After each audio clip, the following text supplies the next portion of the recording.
如果你是梦想功勋的女性，就到白浪澎湃的海岸炮阵地。这句充满激情的朝鲜人民军军歌的歌词，也许是对朝鲜女兵最好的描摹之一。但是在外界眼中，朝鲜女兵一直很神秘，从脱北女兵口中爆料的恐怖军营生活，又让人忍不住同情她们。那么，事实真相究竟如何？朝鲜女兵很苦吗？大家好，欢迎来到猫眼观察室，在这里，猫爷收集了天下最新的奇闻趣事，带您进入闻所未闻的奇异事件。点赞、订阅加小铃铛，精彩内容不容错过。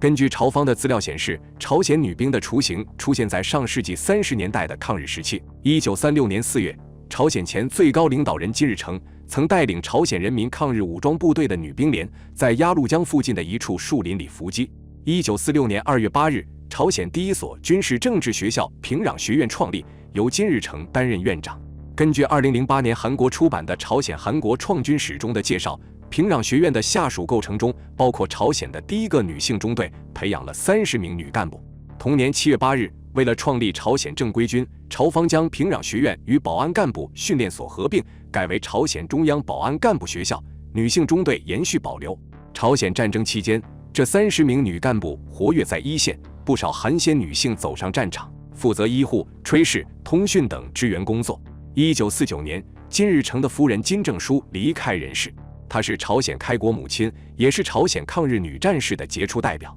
1953年7月，朝韩签署朝鲜战争停战协定，从法律上进入朝鲜半岛无限期的停战状态，但紧张的对峙状态依旧。苏联解体，冷战结束后，美韩对朝鲜的军事压力不断增加。1963年2月，金正日和朝鲜人民军指挥干部谈话中，特意强调了女兵的重要性。由此，更多的朝鲜女兵开始胜任一些更为重要的军事工作，而非仅仅提供协助和支援。1971年以后，金日成将女军扩大部署到了战斗部队。在这个时期，地面部队师团和高射炮中队大部分都换成了女兵。90年代中期，朝鲜进入长达10年之久的苦难行军时期，当地出现了长达10年的粮食短缺，导致国内经济增长乏力，人数骤减，出现兵力缺口。为渡过难关，1995年1月1日，朝鲜第2代领导人金正日视察盘松哨所时提出先军政治，简单来说，就是一切以军事工作为先，一切以军事工作为重。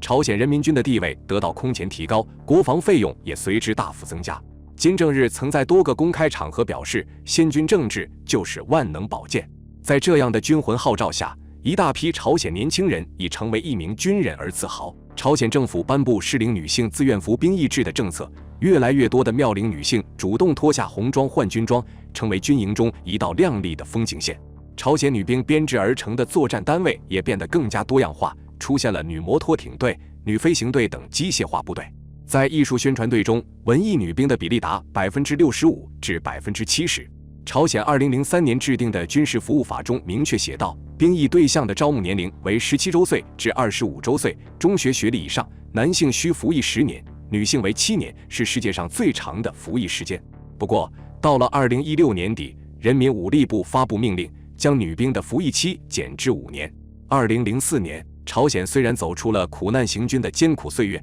但后遗症犹存。在先军思想的指导下，朝鲜人民军的兵力规模还在继续扩大，女兵占比也不断增加。朝鲜女性也渐渐迎来了全面的义务兵役制。从2015年开始，朝方规定，17到20岁的初中和高中毕业的女性，只要体检合格，在无特殊情况下都要服役。那么，目前朝鲜有多少正规军？女兵又占比多少呢？新华网此前报道称，2012年朝鲜人民军中的女兵占比为15%，数量约17万人，比例在世界上名列前茅。而韩国高丽大学就朝鲜女兵现状的一份学术论文中，援引脱北者的口述资料指出，2010年后，朝鲜女兵的占比超过20%，并非是此前保守估计的15%。多家韩国媒体的报道中指出，占比或达30%。由于朝鲜从未公开女兵人数，猫爷根据相关的数据，只能粗略地获晓，朝鲜正规军的女兵人数超过15.75万人。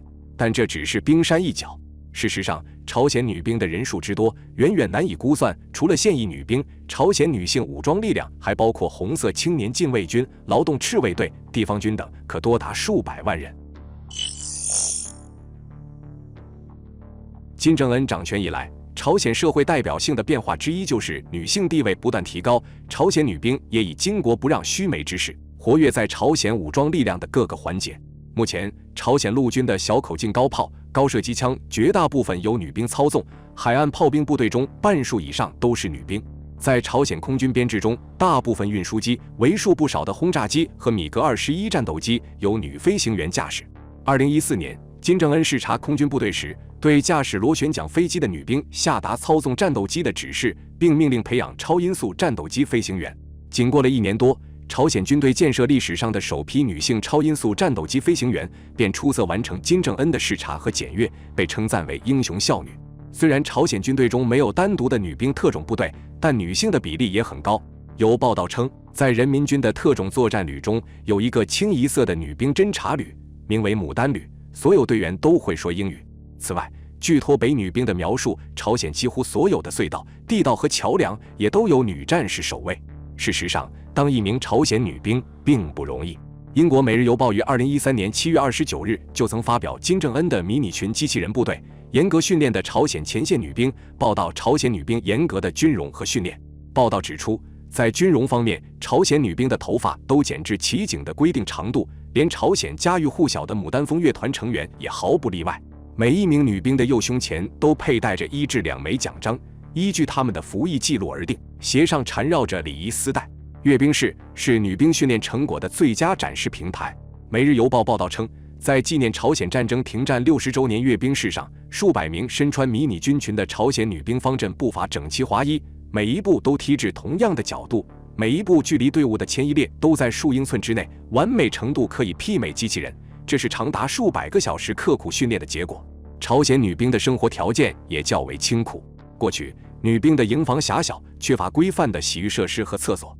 没有热水，要从外面接水，床垫是由稻壳填充制成，容易吸汗并散发难闻气味。饭菜简单，主要是泡菜、米饭和蔬菜，一般在节日时才有肉类等加菜。一名17岁就加入朝鲜军队的脱北女兵李素妍爆料，她说她在朝鲜服役长达10年之久，当时与20多名女性同袍住在同一间营房，屋内有着严重的汗臭味。因朝鲜女性从军，大多从事劳力工作，最痛苦的是洗澡不方便，因没有热水，水管直接接山泉水，有时还会流出青蛙和蛇等，相当可怕。体能训练方面，女兵训练量虽略少于男性，但还需另外负责清洁、煮饭。在如此高压环境，不少女兵营养不良，入伍不到1年就停经。不过，却有不少女兵对停经的状况感到相当开心，因环境恶劣，有月经反而会更麻烦。李素妍也说，女兵在军中被骚扰的案件频传，尽管军队会严惩这种行为，但被害人往往不愿出面作证，